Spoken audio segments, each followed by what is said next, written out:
my patented super secret Chad squat program.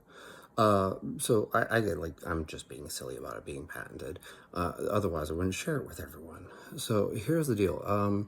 Years ago I came across something, and I wish I could remember what it was. But the takeaway from it was that the majority of the training for these power lifters that had elite totals was a lot of sets of 4, actually, at 75%, and sets of 3 at 80%. That made up the majority of their training. And I stopped and thought to myself, well, that's interesting, because that's well away from failure. Okay, fast forward, I don't know how many years it's been, at least 10 years since I read that. I think it's Pelland et al. I think that it's Josh Pelland is the person who's the primary author. They did like a meta-analysis that was looking at the dose-response relationship and all this stuff like that. And basically, to build strength, it's kind of like the opposite of hypertrophy. Not truly the opposite of hypertrophy, but like just stay with me. For hypertrophy, you want to get reps that are close to failure. But for strength, you actually want the reps that are further away from failure. Why? Because you want to have more bar velocity. So there's something that's called velocity loss, right? So we're doing a set of 5, and then your first rep is 0.6 meters per second, your second rep is 0.5 meters per second, your third rep is 0.4 meters per second, and then maybe your fourth rep is 0.3 meters per second, and like each rep is getting slower velocity loss. Follow, like, because you're fatiguing. And so it's actually the first couple reps that are helping you build strength because you have a higher bar velocity. It's more power output if you think about it, right? So if I move 100 kilos at 1 meter per second, that's more power than moving 100 kilos at 0.5 meters per second. Hence, strength is developed from training further from failure. So, I'm sure you guys have seen those charts, and those charts are not really truly accurate. Like every person is going to get different numbers, but roughly, the idea being that 75% is a weight you should be able to do 10 reps with, and yet, powerlifters are doing sets of 4 with it, and then they're doing sets of 3 with like 80%, which is actually also, stay with me, also something that was found in a Norwegian study. There was a Norwegian study on elite level powerlifters where they worked up to a heavy single and then dropped back to 80% of their single and did 3 sets of 3, and they got stronger.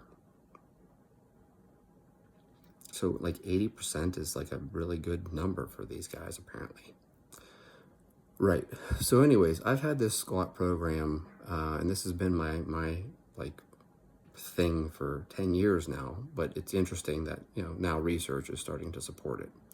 The first part of this is that you're going to have to write your own squat program, because I'm not going to tell you what numbers or the frequency or anything like that. This is not, this is everyone needs to figure out what works for them, but I'm going to tell you how to do it very quickly here. So I came up with this very simple template. So you're going to do sets of 5 with 70%, sets of 4 with 75%, sets of 3 with 80%, sets of 2 with 85%, and singles with 90%. Okay? And the way this works, it's very simple. You set a timer, and you have 20 minutes. Okay? Now that's not your warm-up. That's like, you do whatever your warm-up is. Okay? So go ahead and work up to like a heavy single for the day, right? This is like Monday. We're going to work up to a heavy single for that day. And then once you hit your one heavy single, let's say you squat, 200 kilos. Okay? So your heavy single for the day is 200 kilos. It's not a 1 rep max. We aren't getting psyched up and snorting a whole bunch of ammonia. This is just a heavy single. That one felt heavy. And so you say, okay, 200 is my heavy for the day. So now you're going to drop back to 70% of that. It's 140 kilos. And you're going to do as many sets of 5 as you can in 20 minutes. This kind of self and auto regulates, because if you do a set of 5 and you need to rest 3 minutes, okay, that's totally fine. You do another set of 5 and now you need to rest 4 minutes before the next set, totally fine, still totally fine. And this will limit you because you only have 20 minutes. But hey, maybe that set of 5 felt really easy. You only needed to rest like 90 seconds before your second set. You do another set of 5, and now you only need 2 minutes to rest, and then, you do another set of 5, and, I actually didn't feel so bad. I only need 2 minutes again. You will get more sets in on that day. But on a day where you feel awful, and you're like, man, I gotta rest like 5-6 minutes between sets, totally fine also. You see, the time limit is actually what's going to limit you. So this is like the auto-regulation there. One, we have the auto-regulation of the fact that you worked up to a heavy single. Two, we have the auto-regulation of the fact that you have 20 minutes to do as many sets of 5 as you can. You are not going to do sets of anything more than 5. 5 reps with 70%, as many sets as you can in 20 minutes, and then you shut it down. Move on to the next exercise, move on to your accessory work, whatever it is that you're doing, but you got 20 minutes to get that work in. Then, your next workout, and, you may squat twice a week, maybe you squat 3 times a week. I do recommend that you squat at least twice a week. I think that once a week is too infrequent. And I don't even care if you alternate back and forth between back squats and front squats. For some of you, that actually will be a very good choice. And again, you're going to just work up to a single, and then you're going to drop back to 75%. And you're going to do as many sets of 4 at 75% as you can. Okay? Third workout, you guys are already probably seeing where this is going. You're going to work up to a heavy single. You're going to drop back to 80% and do as many sets of 3 as you can. 20 minutes every single one of these times. It's always 20 minutes. Always 20 minutes. That is your limiting window. Then, the fourth workout, you're going to work up to a single, drop back to 85% and do doubles. You have 20 minutes to do as many doubles as you can. And then, that last workout, you're going to work at 90%. So you're going to work up to a single, drop back to 90%, and do as many singles at 90% as you can in 20 minutes. At the end of all this, you just start back at the 70% again, sets of 5. You have 20 minutes to do as many sets of 5 as you can, and you just rotate through these. So it's 5s, 4s, 3s, 2s, and 1s, right? Same percentages through, right? We're not going to change the percentages around. So when you're doing 5s, it's always 70%. When you're doing 4s, it's 75%, 3s, 80%, doubles, 85%, and singles at 90%. You just work up to a heavy single. It's auto-regulated. It's not a 1-rep max. You don't have to take a whole bunch of pre-workout. Don't take a bunch of caffeine. You're just going to work up to a single. That's your single for the day. You drop back to whatever it is that you're doing that day. You have 20 minutes to do as many sets of that as you can, and you shut it down. So it auto-regulates itself because you have the heavy single, and it auto-regulates itself on terms of the volume as well because you have 20 minutes to do the work. See?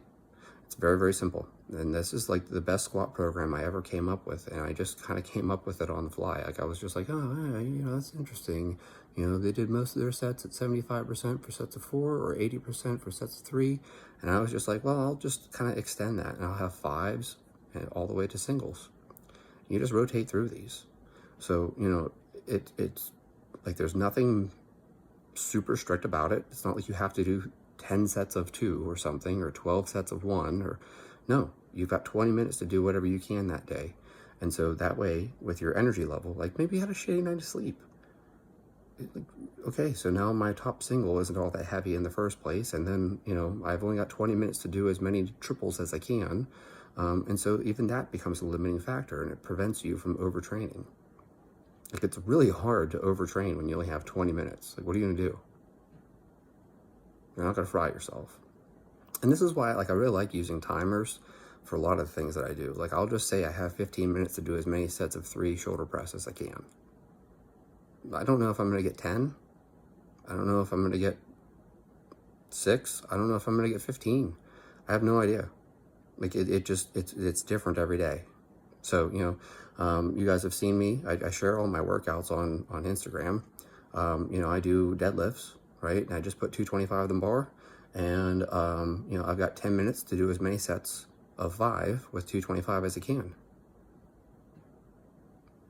There are days where I get 12 sets. There are also days where I get 4 sets. It's just how you feel that day. And so it ends up being self-limiting because you only have so much time to do this. And, it's not like I have 45 minutes or, I can't set a thing there and be like, you gotta do 20 sets of 5. It doesn't matter if it takes you 3 hours. Well, that's dumb. Maybe you don't feel good that day. So, you got 15 minutes to do as many pull-ups as you can. Well, on a day where you feel great, maybe you get 100 pull-ups, and a day where you don't feel so great, maybe get 30. Like it limits itself. And so, like I said, it gets really hard to overtrain whenever you put a time limit on things. And so the other thing to this is also that we limit the sets. So you're not going to take a set with 70% and do reps all the way up to like 10, 12 reps with 70%. You're going to cut it off at 5. You're going to rack it. And maybe you only rest 1 minute. Maybe you feel great that day. You go again in 1 minute. That's totally fine. But you see, that's the beauty of this, is that on days where you feel great, you can go every minute. On a day where you don't feel great, maybe you rest 5 minutes between sets. It's totally fine. It just regulates itself. Anyways, that's what I call the Chad Squat program. But really, you guys can take it and apply it to practically any lift.